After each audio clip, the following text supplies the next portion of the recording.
I go by the name Alice, leading a seemingly ordinary life as a housewife. My husband John is an exceptionally kind partner, and our relationship has been free of any disagreements.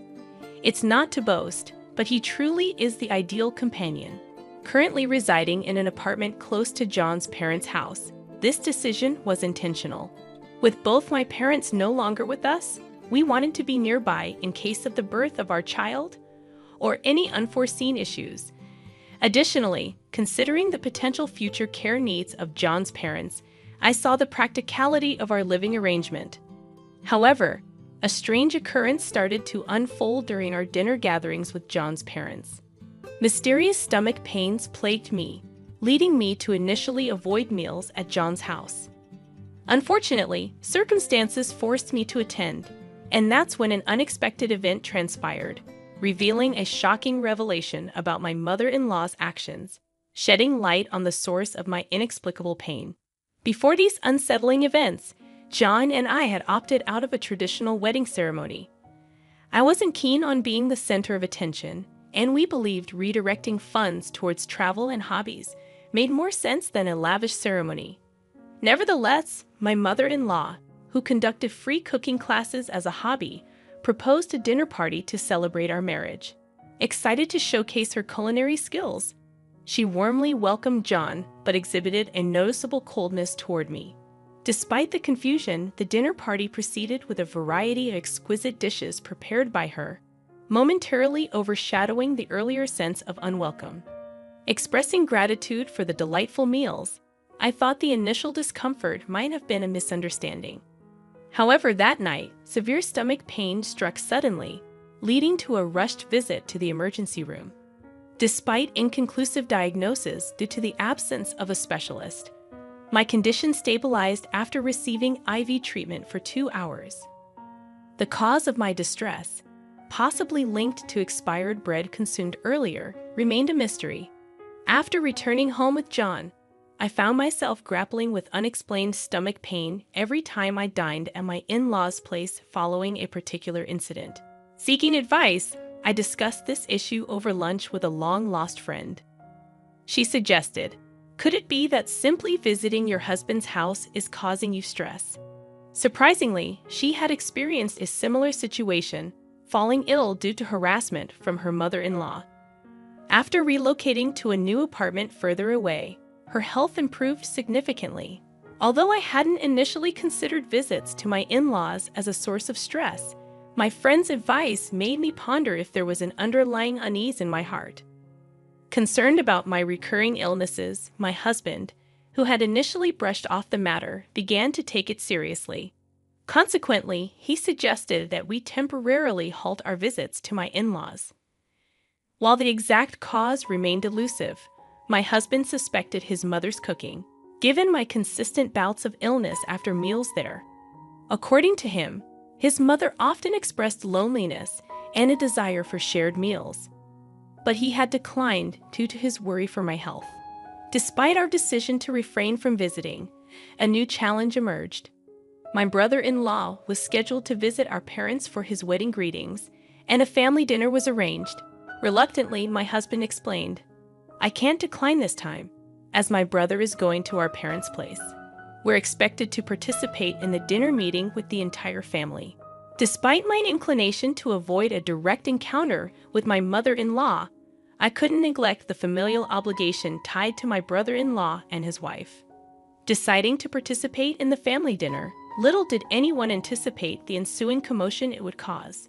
Despite my husband's concern for my health, he advised me, Alice, you don't have to eat the meals today. As we arrived at the dinner meeting, my mother-in-law greeted us with her usual warm smile, particularly directed at my husband. However, I couldn't help but sense an even colder attitude towards me compared to before. Upon entering the room, my brother-in-law and his wife were engaged in a pleasant conversation with my father-in-law. My mother-in-law's homemade dishes were beautifully presented on the table, emitting an enticing aroma that stirred my appetite. The mystery persisted. Why did I fall ill after consuming these seemingly delicious meals? No matter how I pondered, the reason eluded me. Seated at the table, my mother-in-law promptly urged me to start eating. Swiftly, my husband intervened, stating that I wasn't feeling well. However, she seemed to dismiss my condition as a minor issue, offering me a dish with a wordless smile, almost challenging me to eat. Feeling at a loss for words, my brother-in-law came to my defense, expressing gratitude for my presence despite my illness. He suggested it was sufficient to exchange greetings and encouraged me to go home and rest if needed. Informed in advance by my husband, he and his wife stood by my side. Ignoring their son's words, my mother-in-law insisted on packaging the dish in a Tupperware for me to try later. Wondering why she was so insistent on my eating, I nodded to avoid upsetting her. As she went to the kitchen to fetch the Tupperware, a loud clatter interrupted the scene. All eyes turned to my father-in-law, who was clutching his stomach in pain despite not having started his meal. In a panic, my mother-in-law asked what happened, and he, in agony, replied, "My stomach hurts so much I can't bear it." The cause of his suffering remained unclear, adding another layer of tension to the already tumultuous dinner. I had only taken a few nibbles from the kitchen before the gathering, and suddenly my father-in-law collapsed weakly. Disbelief struck me as my mother-in-law, panicked, exclaimed, "You must be joking. That was something I made to feed Alice." "Wait, this is not the time to think about that. Call an ambulance." Without hesitation, she dialed for an ambulance and rushed to the hospital with my father-in-law. We all stood frozen, staring, processing the unexpected turn of events. However, her earlier words lingered in my mind, the revelation that what my father-in-law had snacked on was intended for me. It implied there might be something wrong with that particular dish. Driven by concern, I headed to the kitchen, a place my mother-in-law had always kept me away from. There, I discovered something that left me in shock, finally understanding why I would fall ill and why my father-in-law had collapsed. The realization that she would do something like this struck me as utterly absurd. Reeling from the revelation, I knew I had to decide how to handle this betrayal. Forgiveness wasn't an option, revenge became a necessity. Each of us drove to the hospital where my father-in-law was taken. After checking in at the reception, we headed straight for the patient room. Inside, we could hear two voices, one unmistakably my mother-in-law's, and the other likely a male doctor. She was being questioned about what had happened. "I'm telling you, I don't know anything. He just suddenly collapsed while we were all enjoying the meals," my mother-in-law insisted. The doctor probed further, asking if he had consumed anything rotten or expired. Evading the questions, my mother-in-law continued to deny any knowledge. Summoning courage, I took a deep breath and knocked on the hospital room door. Flustered, my mother-in-law greeted us. "Oh, Alice and John, you're here too. Your father is okay. Please go home and enjoy dinner with the four of you." However, her somewhat flustered manner and attempt to close the door heightened my suspicions. I seized the moment and asserted, "No, I'd like to talk to you for a bit." Behind me, my husband silently projected his presence, while my brother-in-law and his wife sent sharp, cold glances. Faced with this collective insistence, my mother-in-law couldn't refuse and reluctantly said, "Okay." Allowing us into the room, my father-in-law's facial color appeared to be returning, showing signs of stability. However, the exact cause remained undetermined. Though he was still conscious when brought to the hospital, he had been frequently using the bathroom. The doctor explained that he eventually lost consciousness due to dehydration. Attempting to offer an excuse, my mother-in-law forced a smile, saying, "Well, your father is getting old, and he drinks beer every day." Her attempt at justification seemed feeble, and realizing that neither the doctor nor we were convinced, she fell silent, closing her mouth. I looked at my mother-in-law with a stern gaze, took evidence out of my bag, and presented it to her. As she observed the contents, her eyes widened, and she broke into a cold sweat, visibly confused. "Mother-in-law, isn't this a laxative? I found some powdered laxatives in the kitchen. What's this about?" I inquired calmly, but she remained silent. The doctor, examining the laxatives, seemed to understand. Oh, that would make sense if he had diarrhea without being food poisoned. Generally, intake of laxatives is a possibility, he explained. Subsequent detailed examinations revealed that my father-in-law had indeed ingested a significant amount of laxatives. The final diagnosis pointed to the laxatives making his intestines hyperactive, causing repeated abdominal pain, diarrhea, and ultimately dehydration. Cornered and unable to make excuses any longer, my mother-in-law hesitated before finally saying, "Wait. At first, I only expected Alice to get a little sick. But because Alice was fine, I gradually increased the amount of laxatives."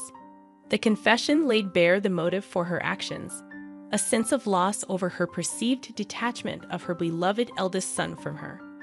Starting with a small amount of laxatives out of spite, she admitted to progressively escalating the dosage, ultimately reaching a point where it caused a person to collapse. My surprise was impossible to conceal as I confronted my mother-in-law, stating, "What you've done is just crazy. You may not know this, but I've been to the hospital multiple times for IVs due to unexplained symptoms.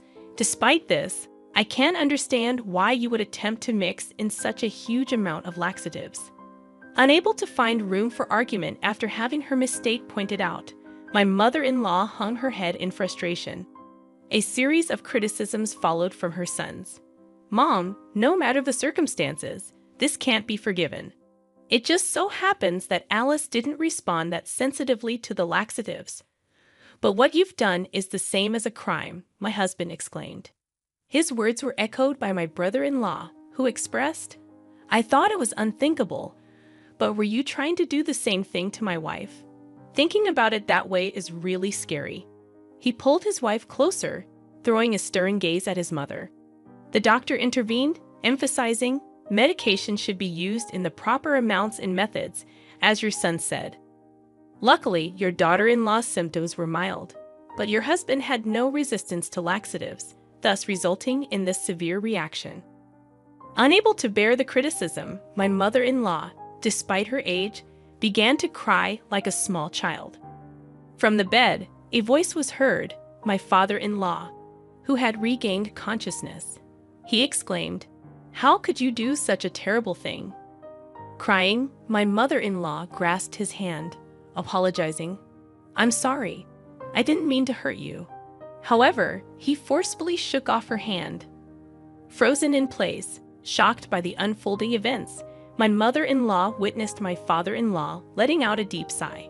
He continued, "Even if you didn't intend to hurt me, it's a fact that you've caused Alice to suffer a lot. That's not right. It's a shameful act as a human being." In response to his words, my mother-in-law begged for forgiveness, clinging to him. She turned to me, apologizing for her actions and pledging never to repeat such behavior. Seeking my forgiveness, she expressed hope that my husband and the boys would also be convinced.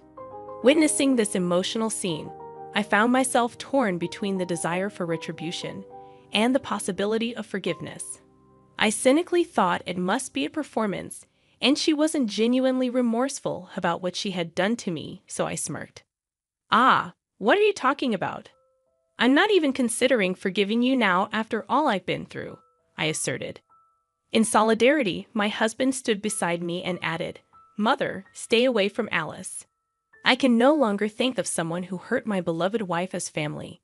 The declaration stunned my mother-in-law, causing her to collapse to her knees, rejected as family by her own son. Observing the scene, my brother-in-law nodded and stated firmly, "I can't imagine living with someone who could potentially harm my wife. I have no intention of you being my family anymore." His words echoed a unanimous sentiment against her. As my mother-in-law continued to beg for forgiveness, broken down in tears, no one uttered a word. Everyone simply looked down at her, realizing that her selfish jealousy had caused this situation. Desperate for support, she turned to my father-in-law, seemingly forgetting he had already rejected her. Sobbing, she implored, "What about you? You won't abandon me, your wife, will you?" However, my father-in-law retorted, "What of it? I can't stay with someone who commits such inhumane acts anymore. I want a divorce."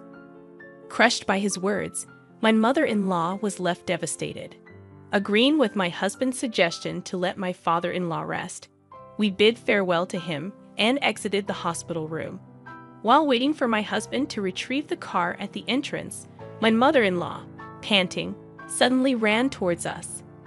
"Begging you, Alice, please forgive me," she pleaded. Looking at her tear-streaked and snotty face, I responded, "I have no reason to risk my life to be with you, mother-in-law. If I forgive you now, I don't think it will truly be for your benefit." I responded coldly to my mother-in-law, and just as I finished speaking, my husband arrived in the car.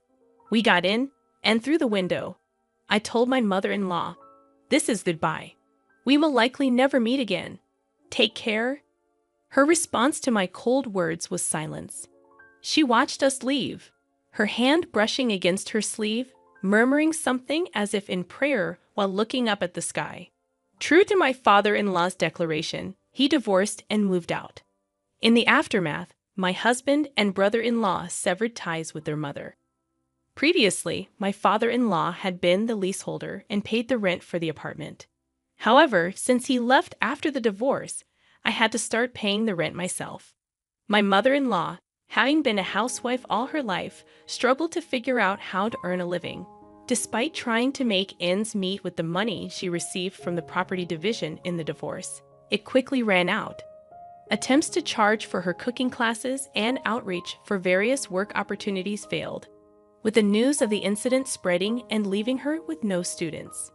Consequently, she couldn't pay the rent, was evicted from her home, and only then did she grasp the harshness of reality. Now homeless, my mother-in-law began looking for work, facing the difficulties of life without a place to live. This, as people say, is karma. Shortly after being released from my unexplained illness, I found out that I was pregnant. My husband and father-in-law, despite the divorce, remained in contact. Upon hearing about my pregnancy, my father-in-law was overjoyed, even more so than we were. He had already prepared a stroller and car seat for us, a gesture that truly felt like a blessing. Discovering a playful side to my previously silent father-in-law, I am filled with joy as a family member. What's more, my brother-in-law and his wife had twins, unexpectedly expanding our family. Our lives became more lively, and I am genuinely looking forward to our new life with our new family members and the fresh days ahead.